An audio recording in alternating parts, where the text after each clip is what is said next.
तो इजराइल और हमास का युद्ध दिनों दिन और भीषण होता चला जा रहा है। रफाह कैंप से इजरायली हमले की जो तस्वीरें सामने आ रही हैं वो बेहद चौंकाने वाली हैं। अहम वक्त पर नेतन्याहू किसी की नहीं सुन रहे हैं, यहां तक कि अमेरिका की भी नहीं। नेतन्याहू ने रफाह पर हमले रोकने के एवज में 33 बंधकों की रिहाई मांग ली है। हमास जब तक इन बंधकों को छोड़ नहीं देता, गाजा और रफाह में तबाही का मंजर दिखाई देने वाला है। ये रिपोर्ट देखिए।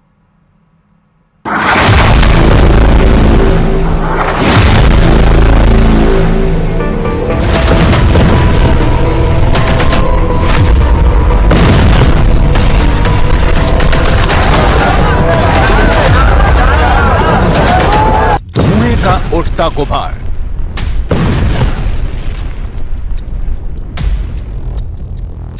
आसमान के सफेद रंग पर काला कर रहा है।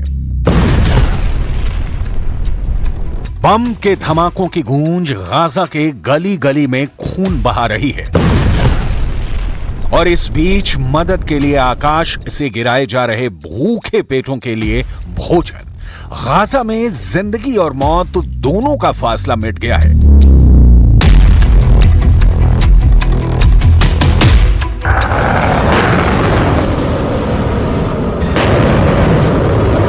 इजरायल अपनी पूरी सामर्थ्य के साथ गाजा को रौंद रहा है।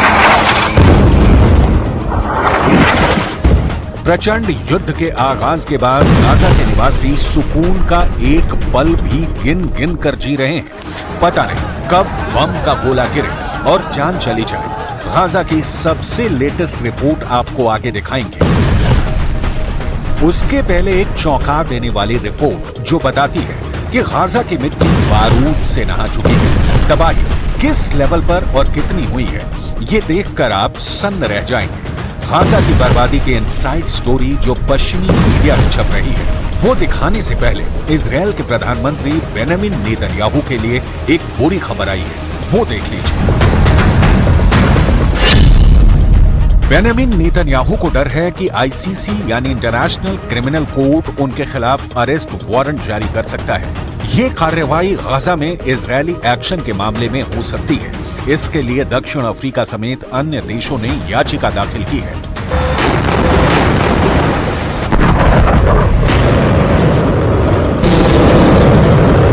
इसके पहले आईसीसी ने रूस के राष्ट्रपति व्लादिमीर पुतिन के खिलाफ अरेस्ट वारंट जारी किया था। पुतिन पर आरोप है कि वो यूक्रेनी बच्चों को अवैध तरीके से रूस लेकर आए। आईसीसी के इस कदम की तुलना टॉयलेट पेपर से करते हुए रूसी अधिकारियों ने इसे बेकार बता दिया था और पुतिन ने यूक्रेन पर हमला बंद करने की जगह और बढ़ा दी।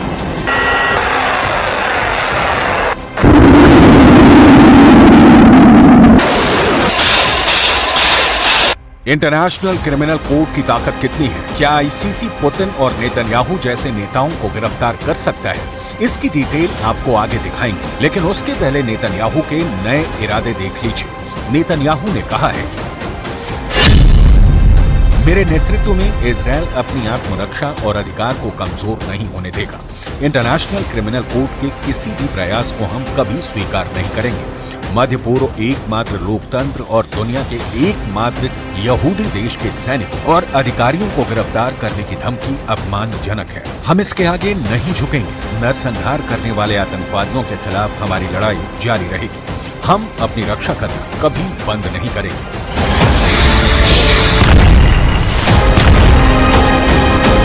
मैसेज लाउड एंड क्लियर है। इजरायल हमास के अंतिम आतंकवादी के खात्मे तक युद्ध बंद नहीं करने वाला है। आईसीसी के चेतावनी का असर उल्टा हुआ है।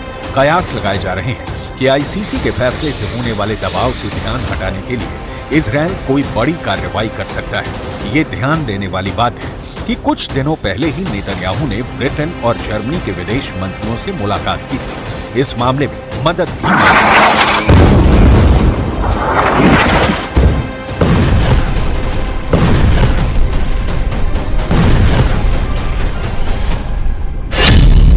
प्रधानमंत्री बेंजामिन नेतन्याहू ने मोसाद हेडक्वार्टर और दूसरी सुरक्षा एजेंसियों का दौरा भी किया है। मोसाद के अधिकारियों से कहा है कि हमारे अस्तित्व पर संकट है, इसलिए मतभेदों को भुलाना होगा।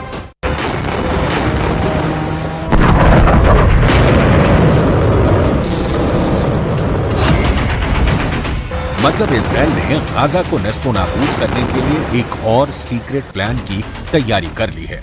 रफा में लगातार इजरायली हमले इसकी बानगी है।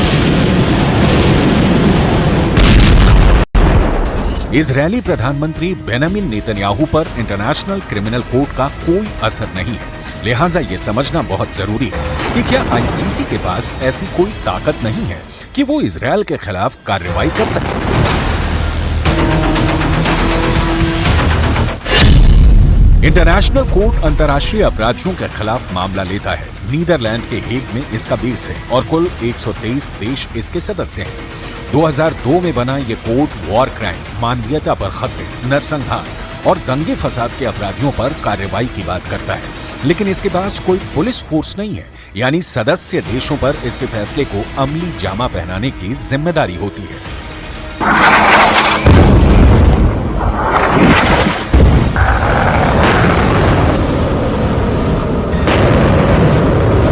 आईसीसी ने प्रक्रिया तो शुरू कर दी है, लेकिन यह लगभग असंभव है कि इंटरनेशनल कोर्ट नेतन्याहू पर हाथ डाल सके। अपने लगभग 24 साल के इतिहास में ऐसा कोई भी मामला नहीं जिसमें इसने किसी देश के नेता या ताकतवर शख्स के खिलाफ कार्रवाई की हो। तो आईसीसी भले ही फैसला सुनाए, उसे जमीन पर उतारना मुश्किल दिख रहा है। नेतन्याहू इस बीच फुल एक्शन में है और गाजा के खिलाफ जिस तरह की कार्रवाई कर रहे हैं उसका नतीजा दिखाती एक रिपोर्ट सामने आई है। इजरायल के गाजा में जारी हमलों से किस तरह का नुकसान हुआ है, इस पर संयुक्त राष्ट्र के एक शीर्ष खनन अधिकारी ने बड़ा दावा किया है।